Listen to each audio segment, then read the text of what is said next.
بسم اللہ الرحمن الرحیم شروع اللہ کے نام سے جو بڑا مہربان نہایت رحم والا ہے۔ صاد والقرآن ذی الذکر صاد، قسم ہے قرآن کی جو نصیحت دینے والا ہے کہ تم حق پر ہو۔ بل الذین کفروا فی عزت وشقاق مگر جو لوگ کافر ہیں وہ غرور اور مخالفت میں ہیں۔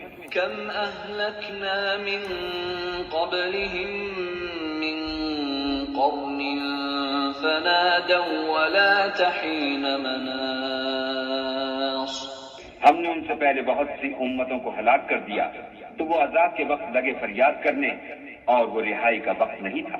وعجبوا ان جاءهم منذر منهم وقال الكافرون هذا ساحر كذاب اور انہوں نے تعجب کیا کہ ان کے پاس انہی میں سے ہدایت کرنے والا آیا اور کافر کہنے لگے کہ یہ تو جادوگر ہے، جھوٹا۔ اجعل الآلهة إلها واحدا ان هذا لشيء عجاب کیا اس نے اتنے معبودوں کی جگہ ایک ہی معبود بنا دیا؟ یہ تو بڑی عجیب بات ہے۔ وانطلق الملأ منهم ان امشوا واصبروا على آلهتكم ان هذا سمجھ نہیں آ رہا قرآن کی بھی جیسا رابط۔ تو ان میں جو معزز تھے وہ چل کھڑے ہوئے اور بولے کہ چلو اور اپنے معبودوں کی پوجا پر قائم رہو۔ بے شک یہ ایسی بات ہے جس سے تم پر شرف و فضیلت مقصود ہے۔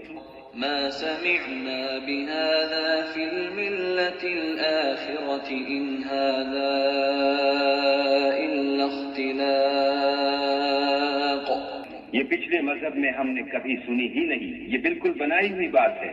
أأنزل عليه الذكر من بيننا بل هم في شك من ذكري بل لما يذوقوا عذاب کیا ہم سب میں سے اسی پر نصیحت کی کتاب اتری ہے؟ نہیں، بلکہ یہ میری نصیحت کی کتاب سے شک میں ہیں، بلکہ انہوں نے ابھی میرے عذاب کا مزہ نہیں چکھا۔ ام عندهم خزائن رحمت ربك العزیز الوهاب کیا ان کے پاس تمہارے پروردگار کی رحمت کے خزانے ہیں جو غالب اور بہت عطا کرنے والا ہے؟ ام لهم ملك السماوات والأرض وما بينهما فليرتقوا في الأسباب یا آسمانوں اور زمین اور جو کچھ ان میں ہے ان سب پر انہی کی حکومت ہے، تو چاہیے کہ رسیاں تان کر آسمانوں پر چڑھ جائیں۔ جند ما هنالك مهزوم من الأحزاب یہاں شکست کھائے ہوئے گروہوں میں سے یہ بھی ایک لشکر ہے۔ كذبت قبلهم قوم نوح وعاد وفرعون ذو الأوتاد ان سے پہلے نوح کی قوم اور عاد اور میخوں والا فرعون اور اس کی قوم کے لوگ بھی جھٹلا چکے ہیں۔ وثمود وقوم لوط وأصحاب الأيكة أولئك الأحزاب اور سمود اور لوط کی قوم اور بن کے رہنے والے بھی یہی وہ گروہ ہیں۔ إن كل إلا كذب الرسل فحق عقاب ان سب نے پیغمبروں کو جھٹلایا تو میرا عذاب ان پر آ واقع ہوا۔ الحمد للہ رب العالمین، الصلاة والسلام على اشرف الانبیاء والمرسلین وعلى آلہ واصحابہ وآل بیتہ ومن اتبع سنته اجمعین، فاعوذ باللہ من الشیطان الرجیم، بسم اللہ الرحمن الرحیم۔ الحمدللہ آج سورہ سعد کا ذکر ہے، اور سورہ سعد جو ہے یہ 38ویں صورت ہے جو نبی علیہ الصلوۃ والسلام پہ اس کا نزول ہوا، اور اس میں سے اکثر آیات جو ہیں وہ مکہ سے مدینہ میں بھی ان کا نزول ہوا۔ آواز نہیں آ رہی ہے بالکل۔ معذرت چاہتا ہوں، میں بار بار بھول جاتا ہوں مائکروفون کو چینج کرنا. وہ مائکروفون ایک ہوتا ہے جو اس میں اس کی قرت کی آواز اچھی آتی ہے، اور ایک ہوتا ہے جس میں میری اسپیچ آتی ہے. الحمدللہ. تو اب آج آپ لوگوں کو آواز مناسب آئے گی. جزاک اللہ. مجھے احتیاط سے بتاتے رہا کیجیے کیونکہ میں بھول جاتا ہوں سربانی میں. تو سورہ سعد جو ہے اللہ سبحانہ و تعالیٰ نے جو نازل فرمائی نبی علیہ الصلوۃ والسلام پہ، لفظ سعد جو ہے ہمارا عقیدہ اہل سنہ والجماعہ کا ہے کہ اللہ اور اس کے رسول کو علم ہے ان حروف مقطعات کا. یہ کہا جائے کہ جناب نبی کو بھی نہیں پتا، صرف اللہ جانتا، تو پھر نبی وہ کتاب کیوں لے کر آیا جس کی اس کو خود فہم اور ادراک نہ تھا. تو اس قسم کے جملوں سے احتراز کیا جائے. یہ بہت اہم بات ہے کہ جو علم قرآن کا صحابہ میں یا انسان کو نہیں ہے وہ نبی علیہ الصلوۃ والسلام کو ہے، کیونکہ اللہ نے علم دیا ہے حضور کو. اور حضور ایسی کتاب خود لے کر کے آئیں گے جو لوگوں کو بیان کریں گے جس کا ان کو پتہ نہیں ہوگا. اس میں کچھ علماء کا یہ کہنا ہے کہ یہ عربی کا ایک طریقہ خطابت تھا جس میں وہ ایک توجہ لینے کے لیے قاف صاد، قاف ہا عین صاد، اس طرح کے جملے، الف لام میم نون والقلم، تو اس طرح کے الفاظوں سے توجہ لیتے تھے. بہرحال ان کے کچھ اور اسرار بھی ہیں جو روحانیت کے معاملات ہیں جن میں میرا علم نہیں ہے. انشاءاللہ علوی صاحب آپ کو اس کے بارے میں زیادہ سمجھائیں گے مناسب کبھی دن. تو لیکن فی الوقت آپ یہ سمجھ لیں کہ یہ وہ الفاظ ہیں جو ہمارے علم میں نہیں ہے لیکن حضور اور اللہ کے علم میں ہیں، اور اس سے جو روحانی علم ان کو ملا ہے، علماء کو اللہ نے اس کے نبی نے عطا فرمایا، وہ ان کے تفسیر سمجھتے ہیں اور ان کے اسرار سمجھتے ہیں. یہ سمجھا جائے.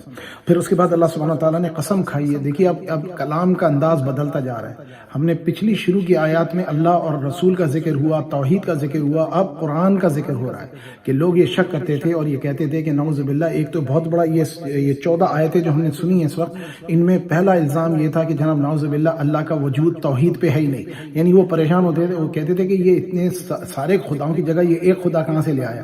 جیسے آج ہندوستان میں آپ جا کر کسی سے بولیں 4000 پتہ نہیں 6000 خدا ہیں ان کے، جن کی وہ پوجا کرتے ہیں، ان کی نظر میں ایک خدا کا ہونا لامحال ہے.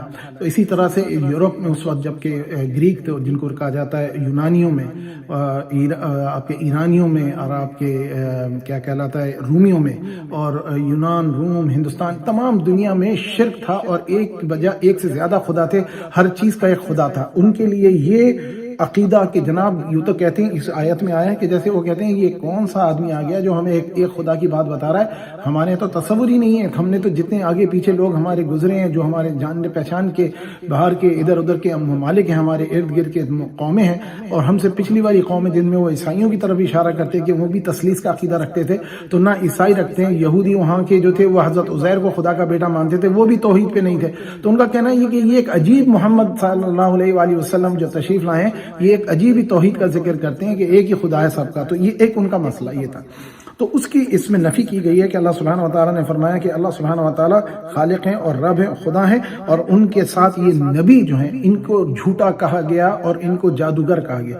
دو چیزیں جو کفار نے کی، جن پہ ان کی قوموں کا عذاب، جن قوموں پہ عذاب اللہ سبحانہ و تعالیٰ نے نازل فرمایا، ان میں سب کا ذکر ہے. جیسے نوح علیہ السلام کی قوم کا ذکر ہے، فرعون کا ذکر ہے، جس کی میخوں والا فرعون، کیونکہ ان کی جو فوج تھی ان کے خیمے ہوتے تھے اور خیموں کو میخیں لگاتے تھے، بہت بڑی فوج ہوتی تھی، تو اس لیے وہ مشہور اسی نام سے تھا، میخوں والا فرعون. تو پھر قوم سمود، پھر قوم لوط، پھر قوم عاد، ان تمام اقواموں کا ذکر ہو رہا ہے. اور اس میں صرف ایک بات اہم جو بتائی گئی، اللہ کی توحید. قرآن کی قسم کھائی گئی کہ یہ اللہ کا کلام ہے. نبی کی شان بیان کی گئی ہے کہ یہ اللہ کے رسول ہیں. اور اس کے بعد پچھلی قوموں نے جن کو نبیوں کو جھٹلایا تو اللہ سبحانہ و تعالیٰ نے ان پہ اپنا عذاب نازل فرمایا. یہ ان 14 آیتوں کا لب لباب ہے. ان کے معنی آپ سن چکے ہیں تو مجھے معنی دہرانے کی ضرورت نہیں ہے. کچھ ایسے معنی آئیں گے جن کو انشاءاللہ میں آپ کو تفسیر کروں گا اور اللہ تعالیٰ مجھے اس کی توفیق عطا فرمائے. اب اگلی آیتوں کو سنتے ہیں. وَمَا يَنظُرُ هَؤُلَاءِ إِلَّا صَيْحَةً وَاحِدَةً مَا لَهَا مِن فَوَاقٍ. اور یہ لوگ تو صرف ایک زور کی آواز سے جس میں شروع ہوئے پیچھے کچھ وقفہ نہیں ہوگا انتظار کرتے ہیں. وَقَالُوا رَبَّنَا عَجِّل لَّنَا قِطَّنَا قَبْلَ يَوْمِ الْحِسَابِ. اور کہتے ہیں کہ اے ہمارے پروردگار، ہم کو ہمارا حصہ حساب کے دن سے پہلے ہی دے دے. اصبر على ما يقولون واذكر عبدنا داود ذا الأيد إنه أواب. اے پیغمبر، یہ جو کچھ کہتے ہیں اس پر صبر کرو اور ہمارے بندے داؤد کو یاد کرو جو صاحب قوت تھے اور بے شک وہ رجوع کرنے والے تھے. إنا سخرنا الجبال معه يسبحن بالعشي والإشراق. ہم نے پہاڑوں کو ان کے زیر فرمان کر دیا تھا کہ صبح و شام ان کے ساتھ خدا پاک کا ذکر کرتے تھے. والطير محشورة كل له أواب. اور پرندوں کو بھی کہ جمع رہتے تھے سب ان کے فرما بردار تھے. وشددنا ملكه وآتيناه الحكمة وفصل الخطاب. اور ہم نے ان کی بادشاہی کو مستحکم کیا اور ان کو حکمت عطا فرمائی اور خصومت کی بات کا فیصلہ سکھایا. وهل أتاك نبأ الخصم إذ تسوروا المحراب. کیا تمہارے پاس ان جھگڑنے والوں کی بھی خبر آئی ہے جب وہ دیوار پھاند کر اندر داخل ہوئے؟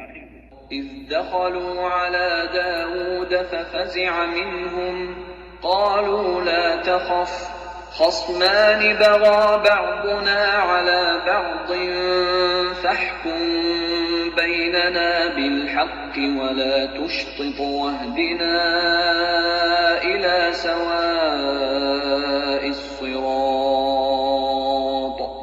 جس وقت داؤد کے پاس آئے تو وہ ان سے گھبرا گئے. انہوں نے کہا کہ خوف نہ کیجیے، ہم دونوں کا ایک مقدمہ ہے کہ ہم میں سے ایک نے دوسرے پر زیادتی کی ہے، تو آپ ہم میں انصاف سے فیصلہ کر دیجیے اور بے انصافی نہ کیجیے گا اور ہم کو سیدھا رستہ دکھا دیجیے. إن هذا أخي له 99 نعجة ولي نعجة واحدة فقال أكفلنيها وعزني في الخطاب. کیفیت یہ ہے کہ یہ میرا بھائی ہے، اس کے ہاں 99 دمبیاں ہیں اور میرے پاس ایک دمبی ہے.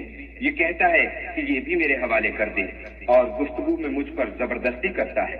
قال لقد ظلمك بسؤال نعجتك إلى نعاجه وَإِنَّ كَثِيرًا مِّنَ الْخُلَطَاءِ لَيَبْغِي بَعْضُهُمْ عَلَى بَعْضٍ إِلَّا الَّذِينَ آمَنُوا وَعَمِلُوا الصَّالِحَاتِ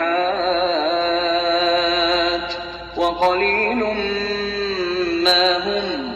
وَظَنَّ دَاوُودُ أَنَّمَا فَتَنَّاهُ فَاسْتَغْفَرَ رَبَّهُ وَخَرَّ راكعا وأناب. انہوں نے کہا کہ یہ جو تیری دمبی مانگتا ہے کہ اپنی دمبیوں میں ملا دے، بے شک تم پر ظلم کرتا ہے اور اکثر شریک ایک دوسرے پر زیادتی ہی کیا کرتے ہیں. ہاں، جو ایمان لائے اور عمل نیک کرتے رہے، اور ایسے لوگ بہت کم ہیں. اور داؤد نے خیال کیا کہ اس واقعے سے ہم نے ان کو آزمایا ہے، تو انہوں نے اپنے پروردگار سے مغفرت مانگی اور جھک کر گر پڑے اور اللہ کی طرف رجوع کیا. فغفرنا له ذلك وإن له عندنا لزلفى وحسن مآب. تو ہم نے ان کو بخش دیا اور بے شک ان کے لیے ہمارے ہاں قرب اور عمدہ مقام ہے.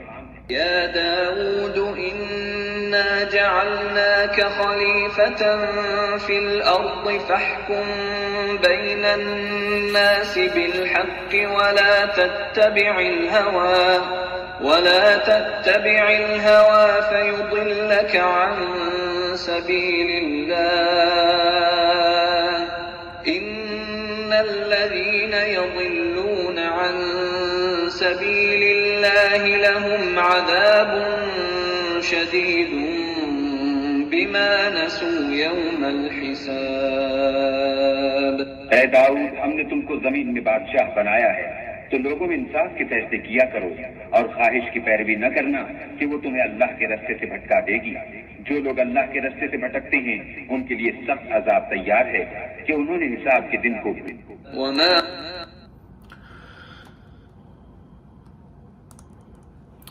سبحان اللہ. اب یہ آیت نمبر 16 سے آیت نمبر 26 تک کی ہم نے تلاوت سنی، اور اس میں جو ذکر ہوا ایک بہت اہم بات ہے کہ اللہ سبحانہ و تعالیٰ نے اس میں حضور کو اور تمام انبیاء کو اور مسلمانوں کو ایک میسج دیا ہے کہ جو کفار کہتے ہیں اصبر علی ما یقولون، تو صبر کریں جو آپ کے متعلق یا آپ کے دین کے خلافی اللہ تعالیٰ کی شان میں گستاخی کی جاتی ہے، قرآن کی، نبی کی، ان کے صبر کا حکم دیا۔ یہ صبر بہت اہم چیز ہے اور اس کے لیے ہم کو یہ فہم کی ضرورت ہے۔ پھر اس کے بعد ذکر ہوتا ہے حضرت داؤد علیہ السلام کا۔ حضرت داؤد علیہ السلام کے ساتھ اللہ سبحانہ و تعالیٰ نے انہیں طاقت دی، اس کا ذکر ہے، اور اللہ سبحانہ و تعالیٰ نے پہاڑوں کو اور پرندوں کو مسخر کر دیا کہ جب داؤد علیہ السلام اللہ تعالیٰ کی حمد و ثنا فرماتے تھے صبح اور شام، تو پہاڑ اور پرندے ان کے ساتھ حمد و ثنا میں اللہ تعالیٰ کی شامل ہو جاتے تھے۔ یہ بہت بڑی بات ہے اور اتنی بڑی تفصیل ہے کہ میرا نہیں خیال کہ ہم زندگی میں اس کو سمجھ سکیں۔ اگر ہمیں یہ ادراک ہو جائے کہ اللہ کی حمد اور ثنا بیان کرنا کتنی عظیم چیز ہے، تو آپ اندازہ لگائیں کہ حضرت داؤد علیہ السلام کا ذکر ہو رہا ہے، اور جب آپ اللہ تعالیٰ سے ایسا قرب لے لیتے ہیں، ان سے اپنا تعالیٰ سے اپنا ذکر اتنا قریب کر لیتے ہیں، تو اللہ سبحانہ و تعالیٰ کائنات کو آپ کے لیے مسخر کر دیتا ہے۔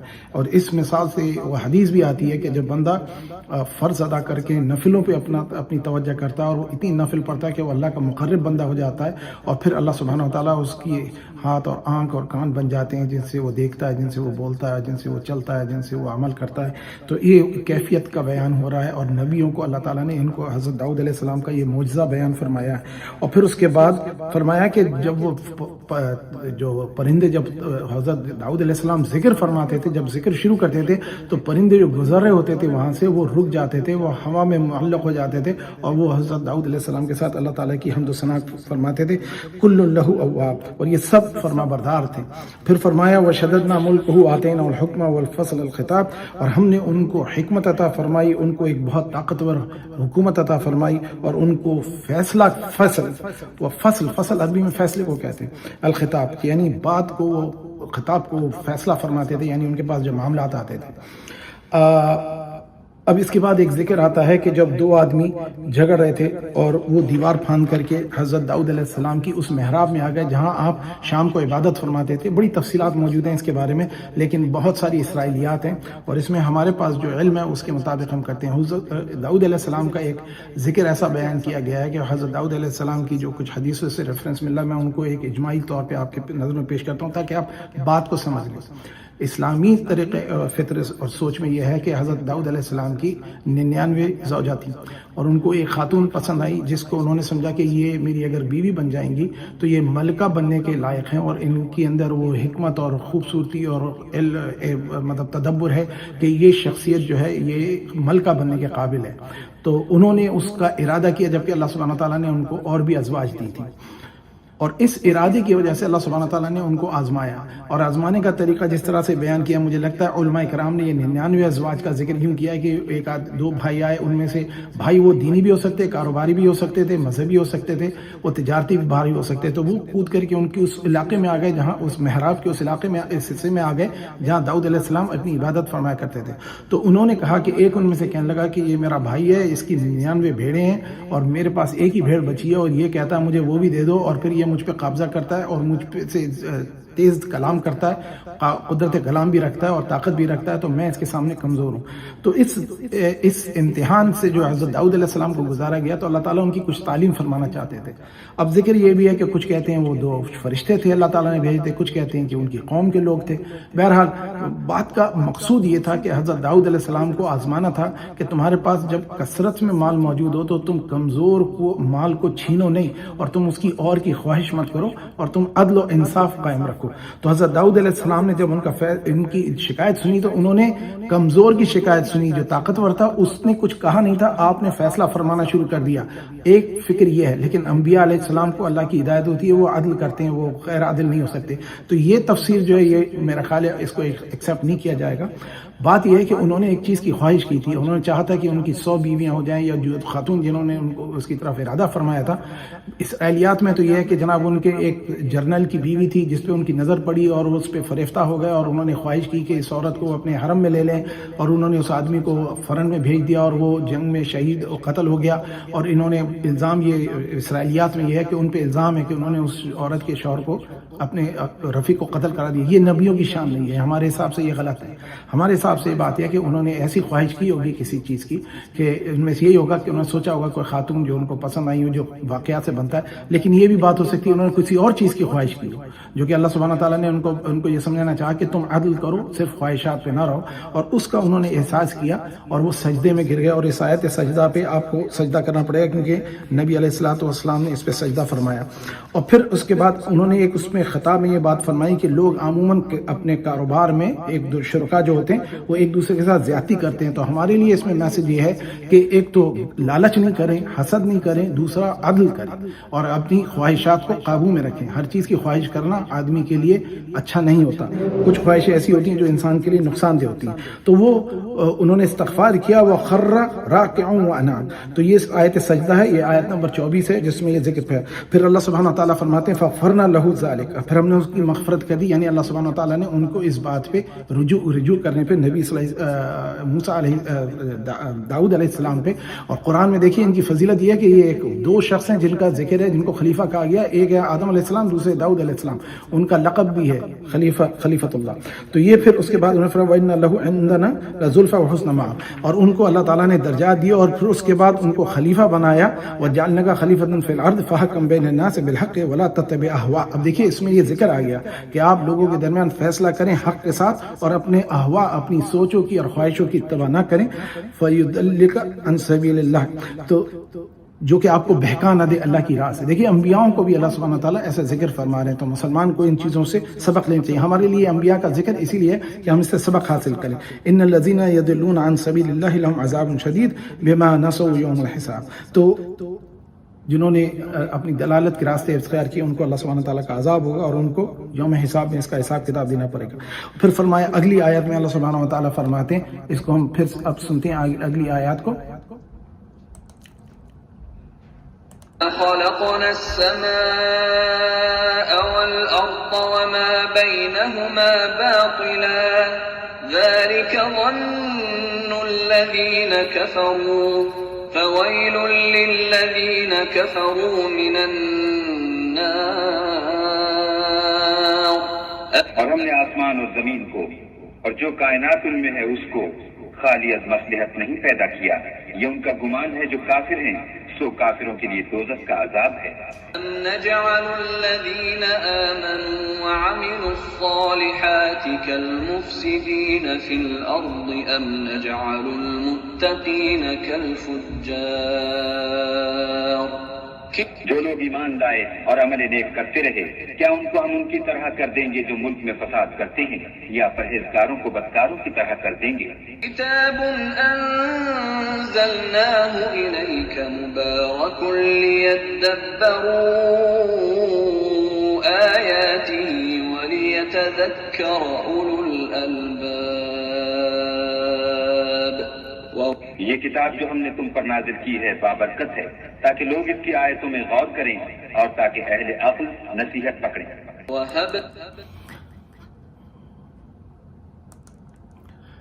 ان دو آیاتوں میں 27, 28 اور 29 تین آیات میں اللہ سبحانہ و تعالی نے چند خصوصی باتیں، اب دیکھیے پہلا ذکر حضور کا ہوا تھا پہلی 14 آیتوں میں، اب اس کے بعد یہ آیت نمبر 27, 28 اور 29 میں حضور علیہ الصلوۃ والسلام کی شان بیان فرمائی ہے، اور اللہ سبحانہ تعالیٰ نے فرمایا کہ یہ آسمان اور زمین ہم نے پھر فضول میں پیدا نہیں کی، ان کا بھی کوئی مقصد ہے، اور اس میں حضور صلی اللہ علیہ وسلم کی تعریف بیان کی کہ یہ جو آپ کے پر قرآن نازل کیا گیا یہ حق کے ساتھ نازل کیا گیا، اور آپ پر آپ کو بہت زیادہ اللہ تعالیٰ نے فضیلت اور آپ پر اپنا رحم و کرم فرمایا۔ یہ حضور کی شان میں یہ تین آیات بالکل ڈائریکٹلی حضور کی فضیلت بیان کرتی ہیں، جیسے ہم نے دیکھا قرآن میں کہیں بھی ایسا نہیں ہے کہ حضور کا کسی صورت میں ذکر نہ ہو، ان کی فضیلت اور اس طرح کا ذکر نہ بیان کیا گیا ہو۔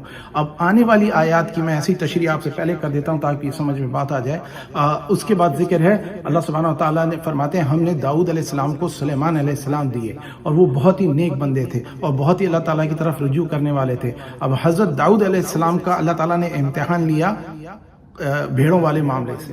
حضرت سلیمان علیہ السلام کے دوسرے انبیاء میں اور تفصیلاتی ذکر آئے گا، لیکن اس میں جو ذکر کیا اللہ سبحانہ و تعالیٰ نے ان کا وہ ذکر کیا ہے کہ ایک تو ان کا وہ ذکر فرمایا کہ اللہ تعالیٰ نے ان کو ایک بڑی زبردست سلطنت عطا فرمائی تھی، اور ان کو ان کے قبضے میں اللہ تعالیٰ نے ان کے معجزات میں ہوا کو ان کا تابع کر دیا تھا، تمام مخلوقات کو ان کا تابع کر دیا تھا، پرند چرند ہر چیز، اور جنات، خصوصاً جنات کا معاملہ ہے، اور یہ جنات کے معاملے میں ان کے ساتھ ایسا معاملہ ہوا کہ اسی اگلی آیات میں آئے گا انشاءاللہ، اور یہ ہوا تھا کہ انہوں نے ایک خواب دیکھا یا ایک کیفیت دیکھی جس میں اللہ سبحانہ تعالیٰ نے ان پہ امتحان کیے۔ ایک تو گھوڑے دیے، اللہ تعالیٰ نے ان کو ایسے گھوڑے عطا فرمائے جو ان کے پاس لائے گئے، جو کہ 3 ٹانگوں پہ کھڑے ہوتے تھے، چوتھی ٹانگ کو وہ ایسا ٹیڑھا کر کے رکھتے تھے، اور وہ گھوڑے تھے جنگی گھوڑے، اور زبردست طاقتور تھے اور بہت خوبصورت تھے اور ان کو پسند تھے۔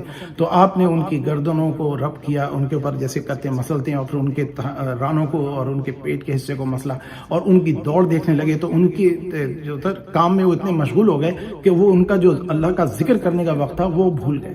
جب وہ اللہ تعالیٰ کا ذکر کرنے کا وقت بھول گئے تو آپ نے بڑا اپنے آپ میں ندامت محسوس کی، اور پھر آپ نے اس بات پہ اپنے طور پہ رجوع کیا۔ ایک تو یہ امتحان تھا۔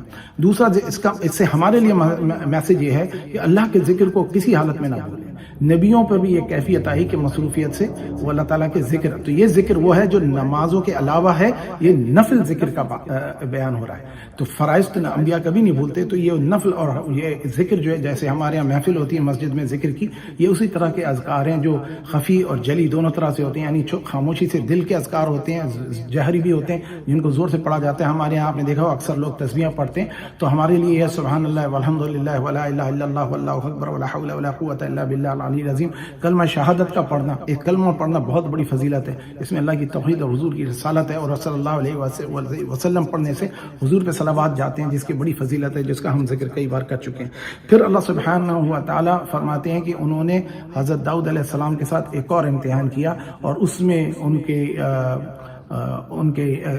کے کیا نام ہے آپ کے تخت پر ایک جسم لا کے ڈال دیا گیا۔ اس کی تفصیل زیادہ نہیں ملتی ہے، اور وہ جو جسم جب ڈالا گیا تھا اس کے بارے میں تفصیل نہیں ملتی۔ اس کا ذکر جو سمجھ میں آتا ہے وہ یہ کہ انہوں نے ایک خواہش کی تھی، یہ جو سب سے معتبر تفسیر ہے وہ یہی ہے، انہوں نے خواہش کی تھی کہ میرا بیٹا میرے بعد سلطنت پائے اور نبی بھی ہو اور اس کو حکومت ملے، اور وہ اس کا حامل نہیں تھا، اللہ تعالیٰ کی قدرت تھی، اللہ جس کو چاہتا ہے جو مقام عطا کرتا ہے۔ تو ان کے صاحبزادے جو تھے ان کو بعد میں حضرت سلیمان علیہ السلام نے گو کہ وصیت نہیں کی تھی، کیونکہ اس ذکر کے بعد، اور آپ نے اس کو ایسے چھوڑ دیا تھا۔ پھر ان کے بعد ان کے لوگوں نے ان کے صاحبزادے کو بادشاہت پہ قائم کیا، لیکن وہ سنبھال نہیں سکے قوم کو، اور ان میں سے 11 قبیلے دور ہو گئے، اور یہ ایک اکیلے ان کے پاس رہے، جو کہ ہم کہتے ہیں نا بنی اسرائیل کے 12 قبیلے تھے جو بکھر گئے تھے، یہ انہی کا ذکر ہو رہا ہے، اور یہ بعد میں الگ ہو گئے، اور اسی کی بات کا ذکر ہوتا ہے۔ اور ایک تفصیل اور تعویل جو کہا جب اسرائیلیات سے آتی ہے وہ بہت ہی بیہودہ ہے، وہ اتنی بیہودہ ہے کہ اس کا میں بیان کرنا مناسب نہیں سمجھتا۔ میں صرف آپ کو اتنا بتا دوں کہ ذکر یہ ہے کہ آپ کے وہ یہ کہتے ہیں ایک انگوٹھی تھی سلیمان کی، حضرت سلیمان علیہ السلام کی کوئی انگوٹھی تھی۔ اب دیکھیے ایسا تو نہیں ہو سکتا کہ اللہ کا نبی اور رسول اور اس کی اتنی فضیلت ہو جس کے قبضے میں ساری دنیا ہو، اور وہ ایک انگوٹھی پہ ڈیپینڈ کرے، تو یہ بات عقل کے اور شعور کے خلاف ہے۔ تو یہ کہا جاتا ہے کہ وہ ایک انگوٹھی تھی، وہ جب بھی باتھ روم جاتے تھے، بیت الخلاء جاتے تھے، وہ اپنی ایک بیوی جن میں سے کئی بیویوں میں سے ایک دی تھی، خاص تھی، ان کو دیتے تھے کہ تم اس کی حفاظت کرو، میں بھی آتا ہوں حمام سے ہو کر۔ جب وہ ایک بار گئے تو انہوں نے کچھ بسم اللہ اور انشاءاللہ نہیں کہا، تو اس میں وہ جو ایک جن تھا جس کے پاس کافی طاقت تھی، ہیکل سلیمانی بنانے کے لیے اس کے پاس علم نہیں تھا، وہ آیا اور حضرت سلیمان کے روپ میں، اور اس نے ان کی بیگم سے کہا کہ مجھے انگوٹھی دے دیں، تو وہ سمجھی کہ حضرت سلیمان نے اور دے دی۔ یہ ان کا واقعہ ہے، یہ ہمارا نہیں ہے، آپ اس بات سمجھ لیں۔ میں آپ کو بتا رہا ہوں کہ ہم اس پہ عقیدہ نہیں رکھتے، میں واقعہ اس لیے بتا رہا ہوں کہ کل آپ بولیں گے جناب وہ فلاں فلاں کی تفسیر یہ کہہ رہی ہے، یہ مسلمانوں کی تفسیر نہیں ہے، یہ اسرائیلیات کی تفسیر ہے۔ تو وہ لے گیا، اور بعد میں اس حضرت سلیمان علیہ السلام کی تاری طاقت چلی گئی۔ اب وہ جو ایک عام آدمی بن گئے، کوئی ان کو پہچاننا نہیں، کوئی ان کو مان رہا نہیں، ان کی حکومت چلی گئی وغیرہ وغیرہ۔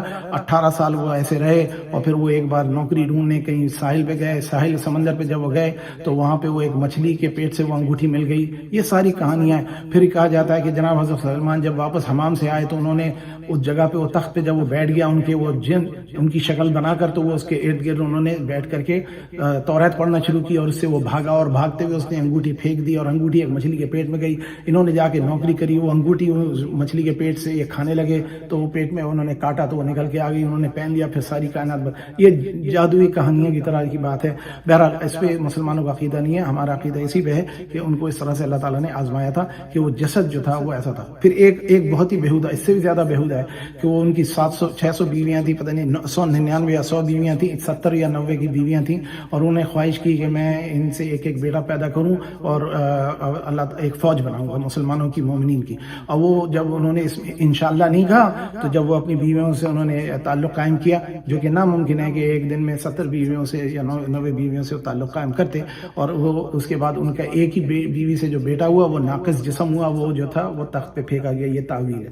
تو ہمارے لیے یہ چیزیں جو ہیں وہ قابل معتبر نہیں ہے. ہمارے لیے یہی ہے کہ انہوں نے خواہش کی تھی کہ ان کا بیٹا ان کے بعد بادشاہت بھی پائے اور نبوت کا درجہ پائے، لیکن اللہ تعالیٰ نے وہ ایسا قائم نہیں کیا.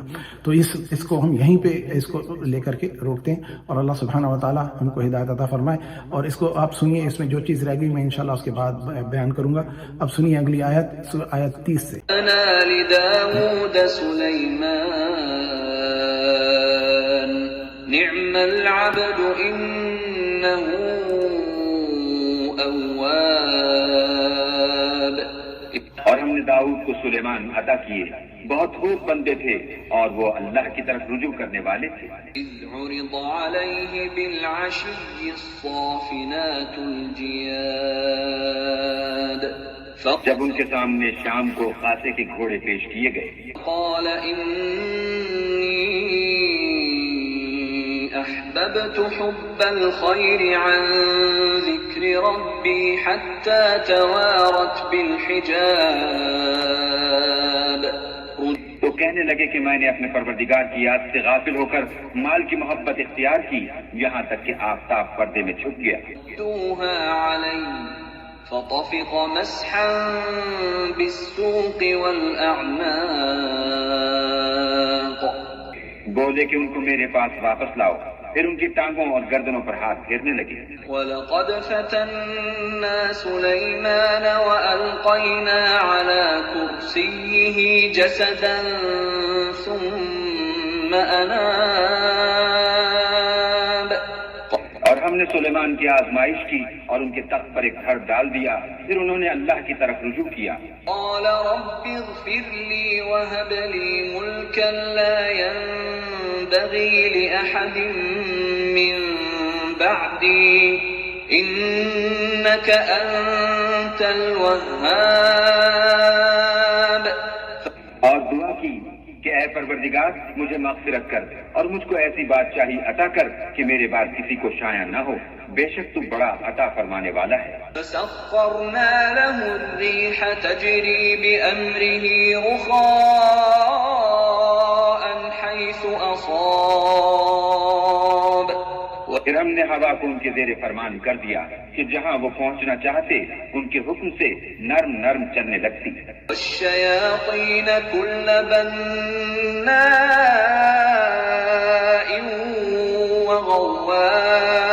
وغواص. اور دیووں کو بھی ان کے زیر فرمان کیا، یہ سب عمارتیں بنانے والے اور غوطہ مارنے والے تھے.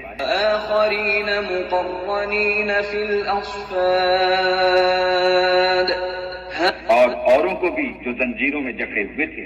هذا عطاؤنا فامنن أو أمسك بغير حساب. ہم نے کہا یہ ہماری بخشش ہے، چاہو تو احسان کرو یا چاہو تو رکھ چھوڑو، تم سے کچھ حساب نہیں ہے. إن له عندنا لزلفى وحسن مآب. اور بے شک ان کے لیے ہمارے ہاں قرب اور عمدہ مقام. واذكر عبدنا أيوب إذ نادى ربه أني مسني الشيطان بنصب وعذاب. اور ہمارے بندے ایوب کو یاد کرو جب انہوں نے اپنے رب کو پکارا کہ بار الہ شیطان نے مجھ کو ایذا و تکلیف دے رکھی ہے. اركض برجلك هذا مغتسل بارد وشراب. ہم نے کہا کہ زمین پر لات مارو، دیکھو یہ چشمہ نکل آیا، نہانے کو ٹھنڈا اور پینے کو شیریں. ووهبنا له أهله ومثلهم معهم رحمة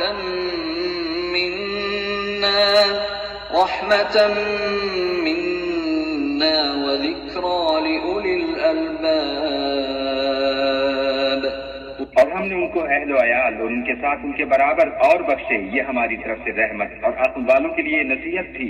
وخذ بيدك ضغثا فاضرب به ولا تحنث إنا وجدناه صابرا نعم العبد إنه أواب۔ اور اپنے ہاتھ میں جھاڑو لو اور اس سے مارو اور قسم نہ توڑو، بے شک ہم نے ان کو ثابت قدم پایا، بہت خوب بندے تھے، بے شک وہ رجوع کرنے والے تھے۔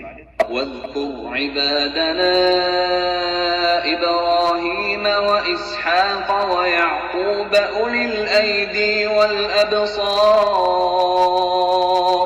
اور ہمارے بندوں ابراہیم اور اسحاق اور یعقوب کو یاد کرو جو قوت والے اور صاحب نظر تھے۔ إنا أخلصناهم بخالصة ذكر الدار۔ ہم نے ان کو ایک صفت خاص آخرت کے گھر کی یاد سے ممتاز کیا تھا۔ وَإِنَّهُمْ عِندَنَا لَمِنَ الْمُصْطَفَيْنَ الْأَخْيَارِ۔ اور وہ ہمارے نزدیک منتخب اور نیک لوگوں میں سے تھے۔ وَاذْكُرْ إِسْمَاعِيلَ وَالْيَسَعَ وَذَا الْكِفْلِ وَكُلٌّ مِّنَ الْأَخْيَارِ۔ اور اسماعیل اور الیسع اور ذوالکفل کو یاد کرو، وہ سب نیک لوگوں میں سے تھے۔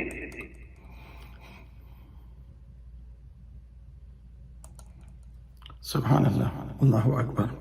اب یہ آیات جو ہم نے اس وقت سنی ہے وہ 30 سے 48 تک سنیے، تو آیت نمبر 38 جو ہے، میں نے 40 تک کا بیان کر دیا تھا، آیت نمبر 38 سے آیت نمبر 48 میں اللہ سبحانہ و تعالیٰ نے کئی انبیاء علیہ السلام کا ذکر کیا، اور خصوصاً بالخصوص ایوب علیہ السلام کا ذکر کیا، جو کہ صبر ایوب علیہ السلام کا تھوڑی سی وضاحت کر دیا۔ یہ ذکر انشاءاللہ سورہ انبیاء میں بھی آئے گا۔ اور داؤد علیہ السلام کی ایک بات میں بتانا بھول گیا تھا کہ روز محشر اللہ سبحانہ و تعالیٰ اپنے تخت کے پاس حضرت داؤد علیہ السلام کو جگہ دیں گے اور ان سے کہا جائے گا کہ تم میری حمد کرو، تو اللہ سبحانہ تعالیٰ سے وہ کہیں گے یا اللہ میرے میں تو کچھ نہیں کہ میں حمد بیان کر سکوں، تو اللہ سبحانہ تعالیٰ ان کو امر کریں گے اور وہ پھر اللہ تعالیٰ کی حمد و ثنا کریں گے۔ تو یہ ایک وہاں پر روز محشر حضرت داؤد علیہ السلام کو فضیلت دی گئی، اور اس کا ذکر جو اس آیت میں آیا تھا۔ اور پھر یہ آیت نمبر 41 میں اللہ سبحانہ تعالیٰ 41 میں جو ذکر کیا ہے کہ حضرت ایوب علیہ السلام کے بارے میں یہ سمجھ لیجئے کہ یہ ایک بہت ہی خوبصورت اور بہت خوبروی اور بہت ہی اللہ کے نبی تھے، اور جو بہت ہی عظیم کیفیت کے تھے، اور ان کے اوپر اللہ سبحانہ تعالیٰ نے بڑا فضل و کرم کیا تھا۔ بھئی کئی تفاسیر اور کئی اس آیت اور ان کی زندگی کی جو سیرت ایوب علیہ السلام ہے اس میں بیان کیا گیا ہے، ان میں سے میں انشاءاللہ چند ایک کو ملا کر کے آپ کو بات وضاحت کروں۔ تو ان کو اللہ تعالیٰ نے نبوت بھی دی تھی، قوت و طاقت بھی دی تھی، اور بڑا مقام دیا تھا، اور بڑا عزت دی تھی، اور اولاد دی تھی، ان کے پاس جانور بہت تھے، اور ان کی زمین بڑی زرخیز تھی، ان کا بہت خوبصورت گھر تھا، تمام کیفیت تھی۔ تو ایک روایت میں یہ بیان کیا جاتا ہے کہ شیطان نے اللہ تعالیٰ سے کہا یا اللہ یہ تیرا بندہ ایوب جو ہے نا، اس لیے آپ کی عبادت کرتا ہے کہ آپ نے اس کو دنیا میں سب کچھ دیا ہوا ہے، اس کو اتنا دیا ہوا ہے کہ یہ صرف شکر ہی کے علاوہ اور کچھ کر ہی نہیں سکتا۔ تو اللہ سبحانہ و تعالیٰ نے کہا کہ نہیں، یہ میرا بندہ نیک ہے اور یہ میرا نبی ہے۔ تو اس نے کہا یا اللہ مجھے اس کو آزمانے دے۔ اللہ تعالیٰ نے کہا یہ تجھے اجازت دیتا ہوں کہ تو میرے نبی کو آزما سکتا ہے۔ تو اس نے کہا کہ مجھے پوری اجازت دے۔ اللہ تعالیٰ نے فرمایا کہ نہیں، سوائے دماغ اور دل اور دماغ میرا ہے، تو کبھی بھی انسان کے دل اور دماغ پہ شیطان نہیں قابو کر سکتا، اس کو اللہ تعالیٰ نے اپنے قابو میں رکھا ہوا ہے۔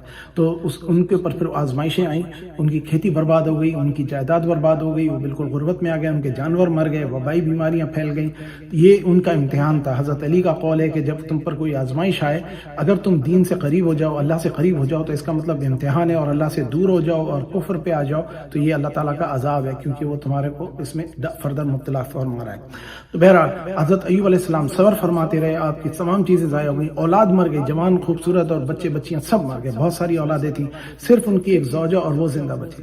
اچھا، بیان کیا جاتا ہے کہ آپ کے جسم کو بیماریاں آ گئی، تو اب جسم کی بیماریاں آنا ایک بات ہے، لیکن آپ یہ نہ کہیں کہ جو کہ کچھ روایات میں بیان کیا گیا کہ ان کے جسم میں کیڑے پڑ گئے اور ان کے جسم سے بدبو آ رہی تھی۔ اللہ کے انبیاء جو ہوتے ہیں وہ اس قسم کی آزمائش میں نہیں جاتے ہیں۔ بہرحال یہ ہمارا عقیدہ ہے، اسی بات پہ ہم رکھیں گے، کیونکہ اس کی کوئی روایت میں نہیں آتا کہ یہ مستند بات میں کہ جناب ان کے جسم پہ کیڑے پڑ گئے تھے۔ کچھ کہتے ہیں جی ان کے کیڑے گر جاتے تھے تو وہ اٹھا کر کے اپنے جسم پہ ڈال لیتے تھے.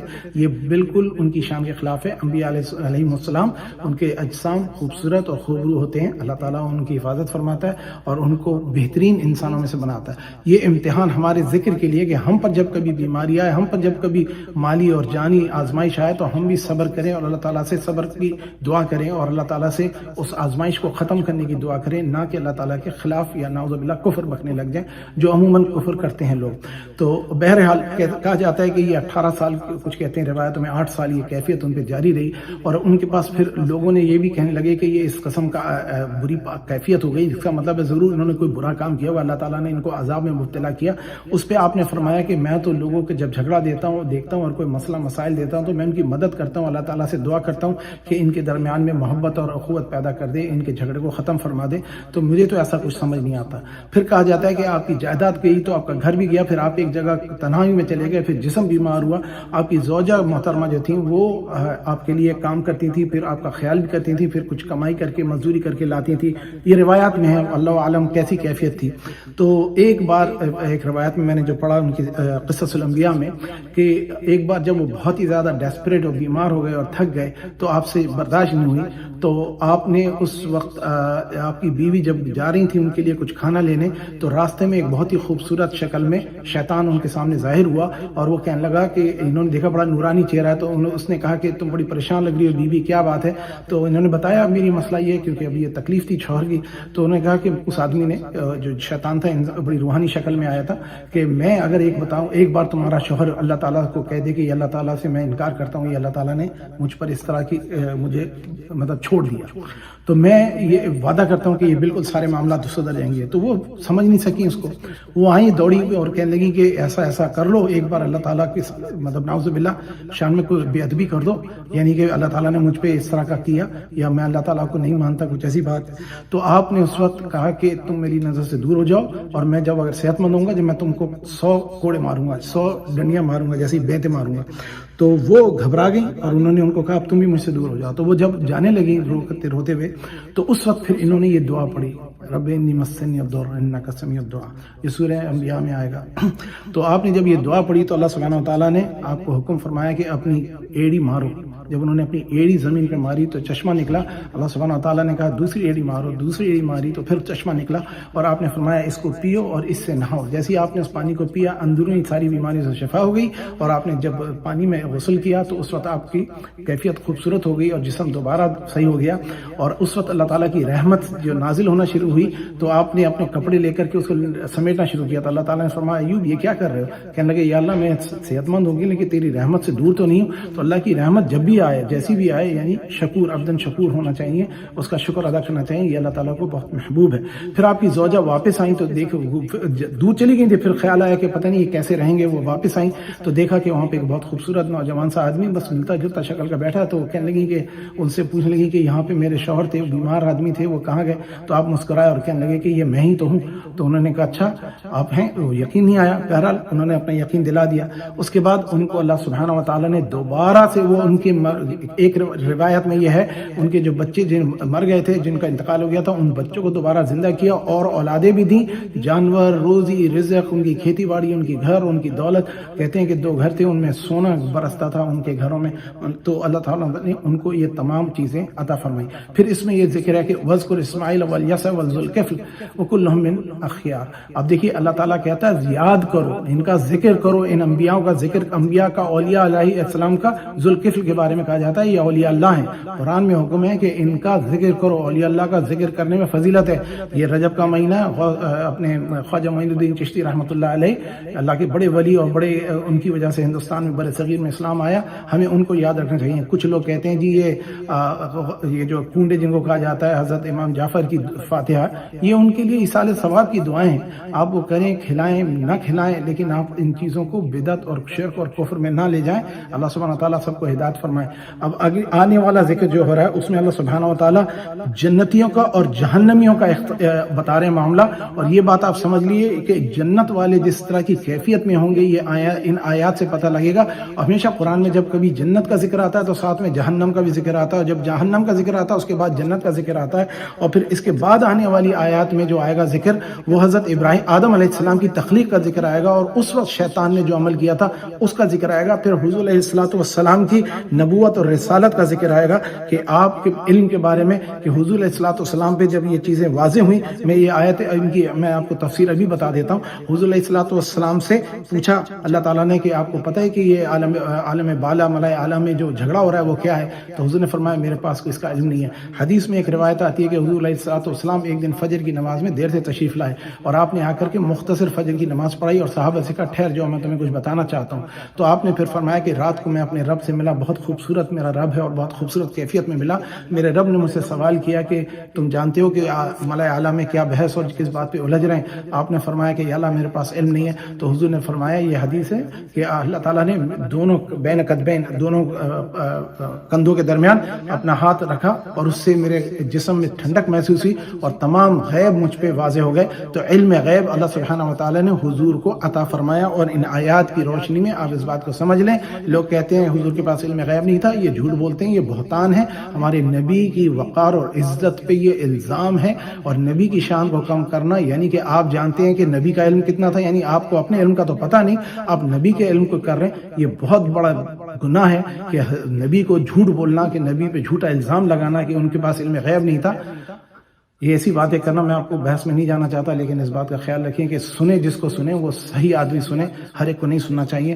میں انشاءاللہ یہ پڑھتا ہوں، اور آپ آدم علیہ السلام کی تخلیق کا ذکر ہے، اور اللہ تعالیٰ نے فرمایا روح میں نے اپنی پھونکی، ایک خاص روح اللہ تعالیٰ نے بنائی۔ ہماری روح تمام مخلوق کی روح سے فضیلت رکھتی ہے۔ انسان کی روح، بنی نوع انسان کی روح، ان کو وہ علم اور وہ کیفیت دیے، جسم اور روح کے ملنے سے انسان بنتا ہے، اور ہماری روح کی فضیلت یہ ہے کہ تمام ارواحوں سے افضل ہے، اور اسی لیے ہمیں آدم علیہ السلام کو فرشتوں کو کہا تھا کہ سجدہ کرو، جس پہ شیطان نے کہا تھا، تکبر کیا، کہنے لگا کہ میں تو ان سے افضل ہوں، میں کیسے انہیں سجدہ کر سکتا ہوں۔ اللہ سبحانہ و تعالیٰ نے اس کی کروڑوں سال کی عبادت کو ایک لمحے میں ضائع کر دیا، اور اس کو لعین کر دیا، اس کو در بدر کر دیا۔ تو آپ اس کو، ان آیات کو سنیں اور ان کو فہم اور ادراک کریں، یہ بہت اہم ہے جو میں ابھی سننے جا رہے ہیں۔ هذا ذکر وَإِنَّ لِلْمُتَّقِينَ لَحُسْنَ مَآب، یہ نصیحت ہے اور پرہیزگاروں کے لیے تو عمدہ مقام ہے۔ جنات عدن مفتحة لهم الأبواب، ہمیشہ رہنے کے بعد جن کے دروازے ان کے لیے کھلے ہوں گے، متكئين فيها يدعون فيها بفاكهة كثيرة وشراب، ان میں تکیے لگائے بیٹھے ہوں گے اور کھانے پینے کے لیے بہت سے میوے اور شراب منگاتے رہیں گے۔ وعندهم قاصرات الطرف أتراب، اور ان کے پاس نیچی نگاہ رکھنے والی اور ہم عورتیں ہوں گی۔ هذا ما توعدون ليوم الحساب، یہ وہ چیزیں ہیں جن کا حساب کے دن کے لیے تم سے وعدہ کیا جاتا تھا۔ إن هذا لرزقنا ما له من نفاد، یہ ہمارا رزق ہے جو کبھی ختم نہیں ہوگا۔ هذا وإن للطاغين لشر مآب، نعمتیں تو فرما برداروں کے لیے ہیں اور سرکشوں کے لیے برا ٹھکانہ ہے۔ جہنم يصلونها فبئس المہاد، یعنی دوزخ جس میں وہ داخل ہوں گے اور وہ بری آرام گاہ ہے۔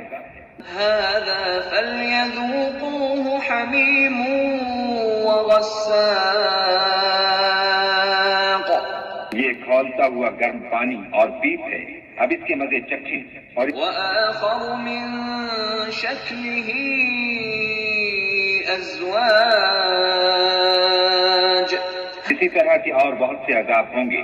هذا فوج مقتحم معكم لا مرحبا بهم إن إنهم صالوا النار. یہ ایک فوج ہے جو تمہارے ساتھ داخل ہوگی، ان کو خوشی نہ ہو، یہ دوزخ میں جانے والے ہیں.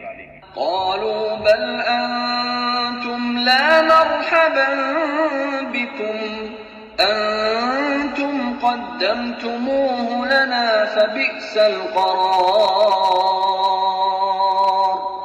کہیں گے بلکہ تم ہی کو خوشی نہ ہو، تم ہی تو یہ بلا ہمارے سامنے لائے ہو، سو یہ برا ٹھکانہ ہے. قالوا ربنا من قدم لنا هذا فزده عذابا ضعفا في النار. وہ کہیں گے اے پروردگار جو اس کو ہمارے سامنے لایا ہے اس کو دوزخ میں دونا عذاب دے.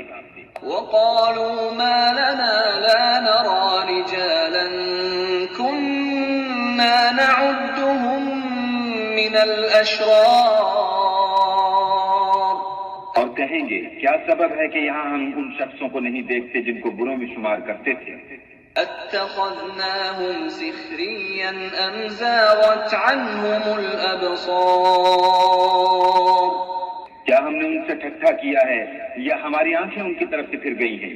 إن ذلك لحق تخاصم أهل النار. بے شک یہ اہل دوزخ کا جھگڑنا. قل إنما أنا منذر وما من إله إلا الله الواحد القهار. کہہ دو کہ میں تو صرف ہدایت کرنے والا ہوں اور خدا یکتا اور غالب کے سوا کوئی معبود نہیں. رب السماوات والأرض وما بينهما العزيز الغفار. جو آسمانوں اور زمین اور جو مخلوق ان میں ہے سب کا مالک ہے، غالب اور بخشنے والا. قل هو نبأ عظيم. کہہ دو کہ یہ ایک بڑی ہولناک چیز کی خبر ہے. أنتم عنه معرضون. جس کو تم دھیان میں نہیں لاتے. ما كان لي من علم بالملأ الأعلى إذ يختصمون.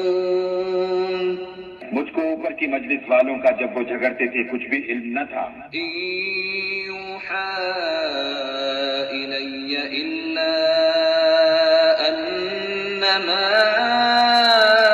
أنا نذير مبين.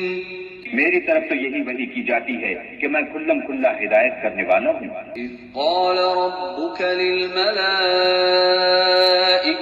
إني خالق بشرا من طين.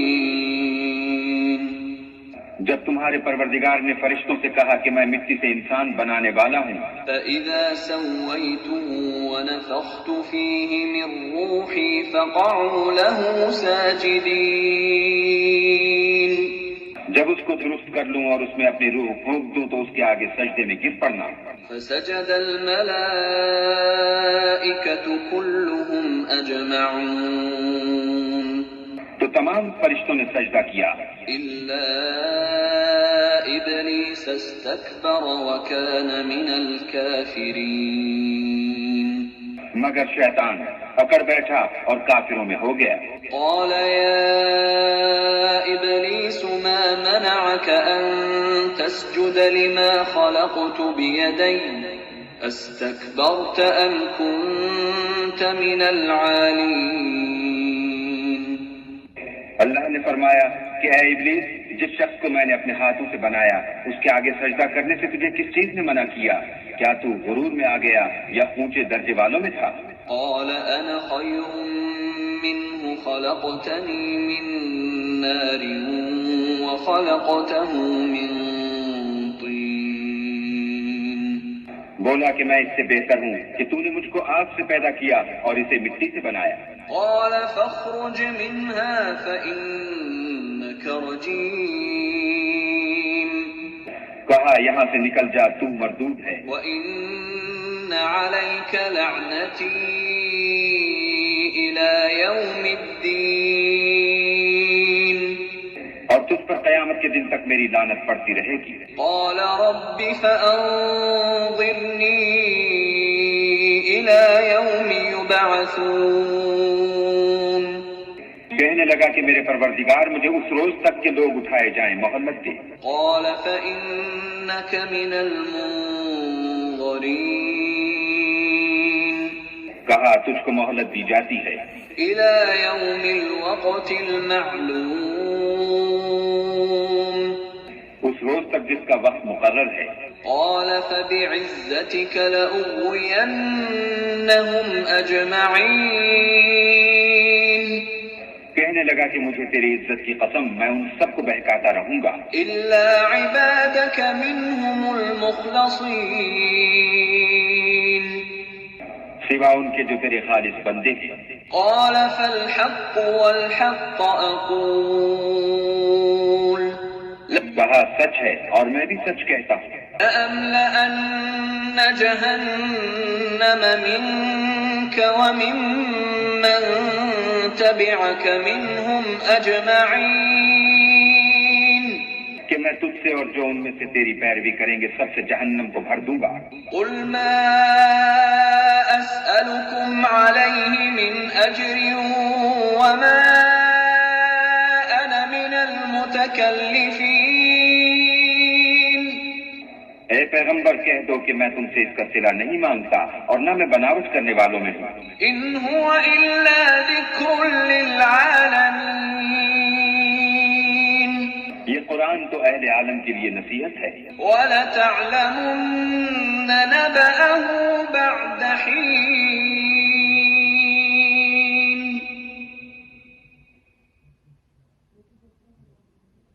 اور تم کو اس کا حال ایک وقت کے بعد معلوم ہو جائے گا۔ بسم اللہ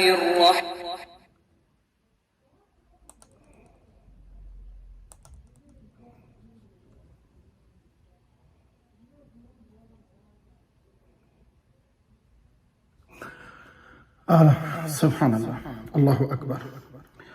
دیکھیے یہ ایسی صورت ہے کہ اس میں اتنا کچھ موجود ہے علم کے مطابق کہ یہ ایک سیشن کا نہیں تھا، اور انشاءاللہ آنے والی صورت جو ہے وہ سورہ الاعراف ہے، اور اس میں 200 آیتیں، تو وہ کئی ہفتوں تک چلے گی، تقریباً 4 ہفتے تو کم از کم چلے گی اگر 50 آیتوں کی تفسیر کی جائے تو انشاءاللہ کوشش کریں گے اس کو، اور آپ لوگوں کو دیر بھی ہو رہی ہوگی، لیکن عرض یہ ہے کہ اس میں آپ یہ بات سمجھ لیں کہ یہ آخری، جیسے میں نے آپ سے عرض کیا تھا کہ جنت کا جہنم کے دونوں کا ذکر کیا جائے گا۔ جہنمی جو ہیں وہ ایک دوسرے پر لعن طعن کریں گے، اور ان کے جب یہ جو شروع میں جو آیات میں تھا کہ ان کے لوگ سردار جب آتے تھے اور حضور کو سنتے تھے اور جب وہ دیکھتے تھے کہ یہ کئی خداؤں کی جگہ یہ خدا لایا ہے تو وہ تکبر سے اور رعونیت سے کھڑے ہو جاتے تھے اور اپنے لوگوں کو بولتے تھے کہ چلو اٹھو، یہ تو عجیب سی باتیں کر رہے ہیں، یہ اپنے ذاتی مفاد کی کر رہے ہیں۔ تو قیامت کے روز جب یہ ان کو دکھیں گے کہ ان کے سردار جہنم میں لائے جائیں گے تو یہ بولیں گے کہ یہ جو جہنمی ہے وہ بولیں گے کہ یا اللہ ان کو دگنی سزا عطا فرما کیونکہ انہوں نے ہم کو گمراہ کیا تھا۔ دوسری بات جو ان کے ساتھ یہ ہوگی کہ یہ بولیں گے کہ جن کا مذاق اڑاتے تھے، جن مسلمانوں کے ہم حد تک کرتے تھے، جن کی ہم بے عزتی کرتے تھے، وہ ہمیں جہنم میں نظر نہیں آ رہے، تو وہ جنت میں ہوں گے، اور پھر ان کی کیفیت بتائی گئی کہ جنت میں ان کے لیے شراب بھی ہوگی اور کھانے بھی ہوں گے اور ان کے ازواج بھی ہوں گے اور وہاں پہ خوشیاں رہیں گی، اور یہ دائمی ابداً رہنے والی خوشی اور کامیابی ہوگی۔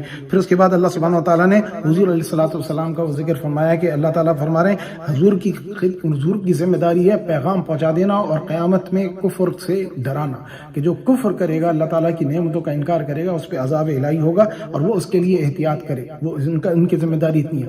پھر اللہ تعالیٰ نے جو سوال پوچھا اس میں پھر ابلیس کا ذکر آ گیا کہ ابلیس نے جہاں پر حضرت آدم علیہ السلام کو سجدہ نہیں کیا، یہ جو ہم 2 سجدے کرتے ہیں اس کی وجہ یہ ہے کہ جب اللہ سبحانہ تعالیٰ نے فرشتوں کو حکم فرمایا کہ جب میں آدم علیہ السلام کے اندر اپنی روح پھونک دوں، روح کو موت نہیں ہوتی کیونکہ وہ اللہ تعالیٰ کی طرف سے آتی ہے، اللہ تعالیٰ کی طرف سے روح آتی ہے، وہ چلی جاتی ہے۔ انشاءاللہ جب روح کا ذکر آئے گا ایک بہت بڑا طویل ذکر ہوگا، بغیر روح کے ہم زندہ نہیں رہ سکتے، لیکن ہماری روح جسم سے چلی جاتی ہے، جیسے ہم سونے کی کیفیت میں ہوتے ہیں، غشی کی کیفیت میں ہوتے ہیں، آپ کے انستھیسیا کی کیفیت میں ہوتے ہیں، کوما کی کیفیت میں ہوتے ہیں، ذہنی امراض کی کیفیت میں ہوتے ہیں، روح ساتھ ہوتی ہے، لیکن یہ کہ وہ شعور جسم کا نہیں ہوتا، عقل کا شعور نہیں ہوتا، تو یہ روح جو ہے اس کی ایک الگ کیفیت ہے۔ یہ بہت مشکل مسئلہ ہے، بہت مشکل موضوع ہے، انشاءاللہ اس کے بارے میں بھی تیاری کر رہا ہوں، جب وقت آئے گا تو انشاءاللہ اس میں پوری تفصیلی بات کریں گے۔ اللہ سبحانہ تعالیٰ نے فرمایا اس کو جب میں روح پھونک دوں تو آدم علیہ السلام کو تم سجدہ کرنا، تمام فرشتوں نے سجدہ کیا اور ابلیس ابا واستکبر وکان من الکافرین، وہ کھڑا رہا کہتا خلقتہ من نار خلقتہ من طین، تو مجھے تو نار سے بنایا تھا، میں افضل ہوں، اس کو تو نے مٹی سے بنایا، یہ حقیر مخلوق ہے، تو میں اس کو سجدہ کیسے کروں، میں تو تجھے سجدہ کرتا ہوں۔ یہ ذکر کئی بار آئے گا، اور اس میں اس نے تکبر کیا۔ دیکھیے ساری حدیث میں آتا ہے کہ اس نے کائنات کے ہر علاقے میں ہر جگہ پہ اللہ تعالیٰ کی عبادت کی اور سجدے کیے، صرف ایک حکم چھوڑنے پر اللہ کے، کہ آدم علیہ السلام کی عزت نہیں کی۔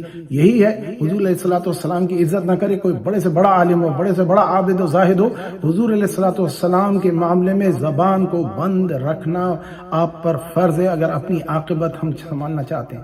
یہ بہت اہم نقطہ ہے، اس کو ہم اپنی نظر میں رکھیں، اور کبھی دل میں شک آئے، شک کا ازالہ کریں سوال کر کے، نہ کہ حضور کے اس پہ بحث کریں کہ حضور کے پاس یہ نہیں تھا، حضور یہ نہیں جانتے تھے، حضور کو دیوار کے پیچھے کا نہیں پتا تھا، حضور کا علم جو ہے وہ کسی دیوانے اور جانور کا جیسا علم تھا، ان کو بھی غیب کی خبریں ہو جاتی ہیں۔ اس قسم کی بےہودگی اور بے ادبی اور بے اکرامی اور حضور کا مقام کم کر کے یہ ظاہر کرنا کہ میں تم سے زیادہ جانتا ہوں حضور کو، یہ بہت بڑا گناہ ہے۔ اسی لیے یہ کفار کہتے تھے یہ تو ہمارے جیسے آدمی ہیں، ان کو اللہ نے کیوں چن کر کے ہم پر نبی اور ولی رسول بنا دیا، ہم ان کی کیوں اتباع کریں؟ تو آپ یہ بات کو بہت اچھی طرح سے سمجھ لیں کہ شیطان نے قسم کھائی تھی اللہ کی اور اجازت مانگی تھی، تو اللہ نے کہا میں نے تجھے قیامت تک کی مہلت دی ہے، اور اس وقت تیری جہنم میں بھر دوں گا تجھ سے اور تیرے ان ماننے والوں سے جو کہ شیاطین من الانس والجن، جو انسان شیاطینی حرکتیں کریں گے، اللہ تعالیٰ ان کو بھر دے گا، جہنم ان سے بھر دے گا۔ تو ہمارے لیے ایک بہت بڑا سبق ہے کہ ہم انبیاؤں کے پر آزمائشیں آئیں، ہر نبی کو فضیلت بھی ملی، ان کے پاس معجزے بھی ہیں، اور پھر بھی وہ آزمائے جا رہے ہیں۔ تو ہم میں سے یہ سمجھ لینا چاہیے کہ ہم کوئی ہمارے پاس کوئی فضیلت مل جائے یا ہم کسی خیر میں آ جائیں، نمازوں میں فضیلت مل جائے، قرآن کا فہم مل جائے، تو تکبر نہ کریں، کسی انسان کو حقیر نہ جانے، ورنہ یہ ایک ہی لمحے میں یہ نکل جاتا ہے۔ اللہ تعالیٰ بڑے بڑے طریقوں سے آزماتا ہے، تو اللہ تعالیٰ کی رضا تلاش کریں، حضور کے اوپر صلاۃ و سلام بھیج کرتے رہیں، اور اپنے لیے عاقبت کی اور اپنی آنے والی نسلوں کی دعا کریں۔ ایوب علیہ السلام کو اللہ تعالیٰ نے جب عطا فرمایا، جب انہوں نے صبر فرمایا۔ اس کے ساتھ میں روکتا ہوں، اس میں بہت ساری تفصیلات ہیں اور بہت سارے سوالات بھی ہوں گے۔ 1 گھنٹہ ہو گیا ہمارا ٹائم، ایگزیکٹلی 1 منٹ ہو گیا اوپر۔ میں اس وقت روکتا ہوں، اور علوی صاحب سے میں سوال کرتا ہوں، یا دوسرے کوئی آپ میں سے کوئی اس میں واضح کرنا چاہیں، اصلاح کرنا چاہیں، کوئی اس بات کی جو چیز میری رہ گئی ہے اس میں آپ آگے ایڈ کرنا چاہیں، جزاکم اللہ خیر۔ السلام علیکم ورحمۃ اللہ وبرکاتہ۔ خاص خبر یہ ہے کہ اگلا اتوار 7:30 بجے ہوگا، اور آئندہ بھی 7:30 بجے ہوگا، کیونکہ نماز کا وقت بڑھتا جا رہا ہے، تو اس بارے میں ذرا مشکل ہوگی، تو 7:30 بجے کا وقت جو ہے وہی مناسب ہے۔ جو لوگ سب آئے ہوئے ہیں وہ لوگ اس بات پہ توجہ فرمائیں۔ جزاک اللہ۔